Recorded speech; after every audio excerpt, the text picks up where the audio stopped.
Etiology, let's discuss the papillosquamous diseases. So इसमें हम mainly psoriasis के बारे में देखेंगे। पहले हम देखते हैं कि primary and secondary skin lesions कौन से हैं जो इसमें इम्पॉर्टेंट है हमको देखना। हमने बेसिक्स में देखा था सारे primary and secondary skin lesions, उसमें से हम कुछ देखते हैं जो इसमें काम आएंगे। प्राइमरी स्किन लेशंस में सॉलिड सर्कमस्क्राइब्ड रेस्ड लेशंस होते हैं, और पैप्यूल्स हम कब बोलते हैं उनको, जब लेस देन 1 सेंटीमीटर का रहता है, एंड प्लाक कब बोलते हैं, जब ग्रेटर देन 1 सेंटीमीटर का रहता है। देन सेकेंडरी लीजन्स में स्केल्स इन्वॉल्व होते हैं। नाउ सोरियासिस को हम प्रॉपर देखते हैं। इसका डेफिनेशन क्या है, ये chronic T cell mediated inflammatory disease होती है। तो टी सेल से मीडिएट होती है, क्रोनिक होती है एंड इन्फ्लेमेटरी होती है, और ये इन्वॉल्व करती है स्किन को और मल्टीपल सिस्टम्स को। नाउ इसका इडियोपैथोजेनेसिस क्या होता है।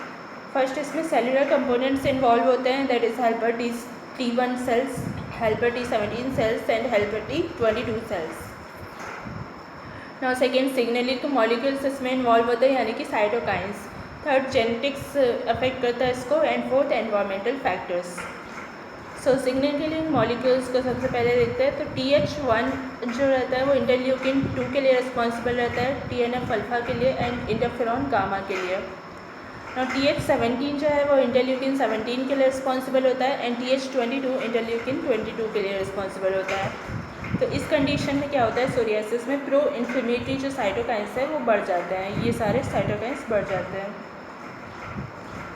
नाउ जेनेटिक फैक्टर्स में क्या होगा, HLA-CW6 जो है वो अर्ली ऑनसेट सोरियासिस के लिए रिस्पॉन्सिबल होता है, and second HLA-B27 psoriatic spondylitis के लिए रिस्पॉन्सिबल होता है। जबकि थर्ड सोर्स 1 जीन जो है वो सोरियासिस ससेप्टिबिलिटी जीन होता है, और ये एक्सप्रेस किया जाता है क्रोमोसोम 6 में।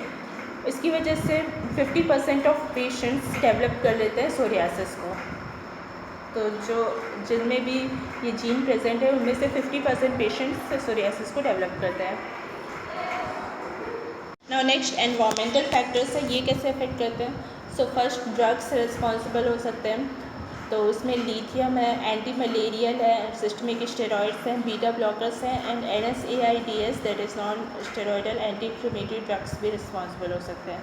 सेकेंड इन्फेक्शंस की वजह से हो सकता है psoriasis, that is first group A beta hemolytic streptococci से, जिससे कि गटेट सोरियासिस होता है, एंड सेकेंड HIV इन्फेक्शन भी इसको स्टिमुलेट कर सकता है। थर्ड सीज़न है, तो सीज़न का फैक्टर क्या है, विंटर सीजन में इसकी इंसिडेंस हाई होती है। देन फोर्थ है सब्सटेंस अब्यूज़, तो अल्कोहल स्मोकिंग की वजह से भी सोरियासिस हो सकता है। ना पैथोजेनेसिस देखते हैं। तो पैथोजेनेसिस में एपिडर्मिस और डर्मिस 2 कंपोनेंट्स आएंगे, तो उसमें चेंजेस आते हैं कुछ। एपिडर्मिस में क्या होता है, हाइपर प्रोलिफरेशन हो जाता है, एंड सेकेंड डर्मिस में क्या होता है, इन्फ्लेमेशन हो जाता है। एपिडर्मल ट्रांजिट टाइम, जो कि वो टाइम होता है जिसमें कोई भी सेल स्ट्रैटम बेसिली से लेकर स्ट्रैटम कॉर्नियम तक जाता है, वो नॉर्मली 28 डेज़ का होता है, लेकिन सोरियासिस की कंडीशन में वो 3 to 5 डेज़ का हो जाता है, मतलब बहुत ज़्यादा कम हो जाता है ये। तो इसी की वजह से इसका हाइपर प्रोलिफरेशन होता है एपिडर्मिस का। ना सोरियासिस के टाइप्स क्या होते हैं। फर्स्ट क्रोनिक प्लाक सोरियासिस होता है, उसको सोरियासिस वल्गैरिस भी बोलते हैं। सेकेंड होता है गटेट सोरियासिस, गट्टा मतलब होता है रेन ड्रॉप, रेन ड्रॉप जैसा लेशन दिखता है इसमें, इसलिए गटेट सोरियासिस बोलते हैं। एज ग्रुप क्या होता है इसका, चिल्ड्रन में ज़्यादा होता है। हिस्ट्री क्या होती है, सोर थ्रोट और फेरेंजाइटिस की हिस्ट्री मिलती है पेशेंट में। Group A beta hemolytic streptococci की वजह से ये होता है, तो वही इसको प्रीडिस्पोज कर देता है सोरियासिस के लिए। नॉन लीजन्स तो रेन ड्रॉप जैसे लीजन दिखते हैं, साइड इसकी ट्रंक पे होती है लीजन की। Then drug of choice antibiotics होता है, क्योंकि स्ट्रेप्टोकोकाई रिस्पॉन्सिबल है इसके लिए, और मैक्रोलेड ग्रुप ऑफ एंटीबायोटिक्स हम देखते हैं इसमें। नेक्स्ट थर्ड है पस्चुलर सोरियासिस, इसमें पस्ट्यूल्स फॉर्म हो जाते हैं। उसका ट्रिगर क्या होता है, सडन विड्रॉल अगर सिस्टमिक स्टेरॉइड्स का होता है तो उसकी वजह से ये हो जाता है। इसका प्रेजेंटेशन कैसा होता है, इसमें शीट्स या लेक्स ऑफ पस दिखता है, मतलब पस का एक बड़ा सा पूल दिखता है। इसीलिए सिस्टमिक स्टेरॉइड्स को कभी भी सोरियासिस में नहीं दिया जाता है, क्योंकि इसकी रिस्क रहती है। ना पस्चुलर सोरियासिस का क्लासिफिकेशन कैसा होता है, एक जनरलाइज्ड और दूसरा लोकलाइज्ड टाइप का पस्चुलर सोरियासिस होता है। जनरलाइज्ड में 2 फॉर्म्स आते हैं, अगेन एक्यूट फॉर्म होता है एक, और दूसरा प्रेगनेंसी में जो होता है। सो एक्यूट फॉर्म को वॉन जम्बस टाइप बोलते हैं। एंड प्रेगनेंसी में जो होता है वो होता है pustular psoriasis in pregnancy, that is PPP। इसको बोला जाता है इम्पेटिगो हर्पेटिफॉर्मिस। तो इम्पेटिगो हर्पेटिफॉर्मिस एक मिसनॉमर है, क्योंकि हर्पीस टाइप का जो वर्ड है इसमें वो इंडिकेट कर रहा है हर्पीस वायरस को, बट इसका कोई रिलेशन नहीं है वायरल इन्फेक्शन से।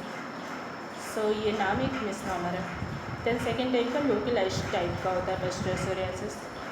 नाउ फोर्थ टाइप है सोरियासिस का एरिथ्रोडर्मिक सोरियासिस। तो इसको एरिथ्रोडर्मा या एक्सफोलिएटिव डर्मेटाइटिस भी बोलते हैं। सो ये कब होता है, अगर greater than 90% of body surface area involve रहता है तो ये इसका क्राइटेरिया है इसके डायग्नोसिस का। और एरिथमा साथ में स्केलिंग भी प्रेजेंट रहती है, ये दूसरा क्राइटेरिया है। इसके कॉजेज़ क्या होते हैं, मल्टीपल कॉजेज़ हो सकते हैं। इसका एक एग्जांपल है सोरियासिस, इसका कॉज हो सकता है। नाउ फिफ्थ नेल सोरियासिस है इसका एक टाइप। एंड सिक्स्थ है सोरियासिस आर्थराइटिस। सोरियासिस आर्थराइटिस का क्या फीचर होता है कि सेरोनेगेटिव टेस्ट देता है। एंड सेकेंड इरोसिव आर्थराइटिस को ये फॉर्म करता है। तो इरेसिव टाइप का आर्थराइटिस होता है, यानी कि ये जॉइंट्स को डिस्ट्रक्ट करने लगता है। क्लासिकल जॉइंट कौन सा इन्वॉल्व होता है इसमें, डिस्टल इंटरफेरेंजियल जॉइंट। सो डिस्टल इंटरफेरेंजियल जॉइंट इसमें इन्वॉल्व होता है। वर्स्ट टाइप का जो होता है सोरियासिस आर्थराइटिस वो होता है आर्थराइटिस म्यूटिलेंस, और ये सीवियर डिस्ट्रक्शन कर देता है। और डिजिट्स कैसे हो जाते हैं इसमें, डिजिट्स का इन्फ्लेमेशन हो जाता है, और डिजिट्स को डैक्टिली बोला जाता है, इसलिए इसके इन्फ्लेमेशन को डैक्टिलाइटिस बोलते हैं।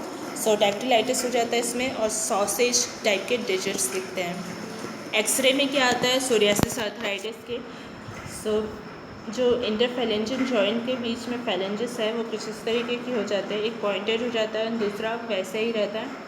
सो इसको पेंसिल इन कप अपीयरेंस बोला जाता है, क्योंकि एक फेलेंज जो है पेंसिल जैसा दिखता है, दूसरा उस पर कप की जैसे दिखता है ना। Chronic plaque psoriasis, chronic plaque psoriasis के बारे में देखते हैं तो इसमें जो लेशन होता है वो एरिथेमेटस होता है, स्केली पैप्यूल्स इसमें आ जाते हैं, एंड प्लाक भी आ जाते हैं। ना इसमें स्केल्स कैसे रहते हैं, माइकेशियस सिल्वरी वाइट स्केल्स रहते हैं, मतलब एकदम ज़्यादा वाइट रहते हैं, इसलिए इसको माइकेशियस सिल्वरी वाइट बोला जाता है। साइट कैसी होती है, एक्सटेंसर्स पे होती है, एल्बो और नीज पे मेनली। ना नेम्ड फीचर्स कुछ देखते हैं साइंस के बारे में। सो एक ऑस्पिड साइन होता है, दूसरा कॉबनस फिनोमिना, एंड तीसरा वॉरनऑफ साइन। सो ऑस्पिड साइन क्या होता है, फर्स्ट इसका मेथड होता है ग्लास स्लाइड को हम यूज़ करते हैं स्क्रैप करने के लिए सोरियासिस लीशन को। तो सोरियासिस लीशन को जब हम स्क्रैप करते हैं तो इसको बोलते हैं ग्राटेज टेस्ट भी बोलते हैं उस चीज़ को। और ये साइन में क्या ऑब्जर्व होता है कि फर्स्ट तो एक्सेंटुएशन दिखता है सिल्वरी वाइट स्केल्स का, मतलब और ज़्यादा प्रोमिनेंट हो जाते हैं।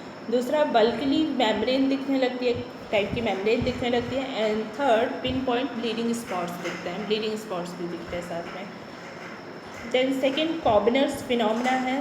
सो कॉबनर्स फिनोमिना के इसको आइसोमॉर्फिक रेस्पॉन्स भी कहा जाता है। सो आइसोमॉर्फिक रेस्पॉन्स, आइसो का मतलब होता है सिमिलर, एंड मॉर्फिक मतलब मॉर्फोलॉजी। सो इसका डेफिनेशन क्या होता है, अगर मॉर्फोलॉजिकली सिमिलर लीशंस अपीयर होते हैं along the line of trauma over the normal skin, तो उसको हम कॉबनर्स फिनोमिना बोलते हैं। सो नॉर्मल स्किन में अपीयर होंगे, अलॉन्ग लाइन ऑफ ट्रॉमा होंगे, एंड मॉर्फोलॉजिकल सिमिलर होंगे। टाइप ऑफ कॉबनर्स फिनोमिना क्या होता है, तीन टाइप का होता है, true Koebner's phenomena, pseudo Koebner's phenomena, and rare causes. So true Koebner's phenomena जो होता है वो इम्यूनोलॉजिक होता है, और ये किस किस कंडीशन में होता है, सोरियासिस में, लीचिंग प्लैनस में, एंड विटिलिगो में। सूडो कॉबनर्स फिनोमिना का जो मैकेनिज्म होता है वो ऑटो इनोकुलेशन होता है, और ये मोलस्कम कंटेजियोसम में होता है, एंड दूसरा वायरल वॉर्ड्स में होता है। देन रेयर कॉजेज़ इसके कैपोसिस सार्कोमा होते हैं, and Darier's disease, and lichen nitidus होता है। कैपोसिस सार्कोमा मतलब जो एक टाइप का ट्यूमर होता है HIV पेशेंट्स में। थर्ड टाइप का साइन है Warren of ring. Warren of ring क्या होती है, हाइपोपिगमेंटेड रिंग होती है अराउंड सोरियासिस लीशन। सोरियासिस लीशन के अराउंड एक हाइपोपिगमेंटेड रिंग फॉर्म हो जाती है, उसको बोलते हैं वॉरन ऑफ रिंग। सो ये था पैपिलोस्क्वेमस डिसीजेस का first part. Thanks for watching.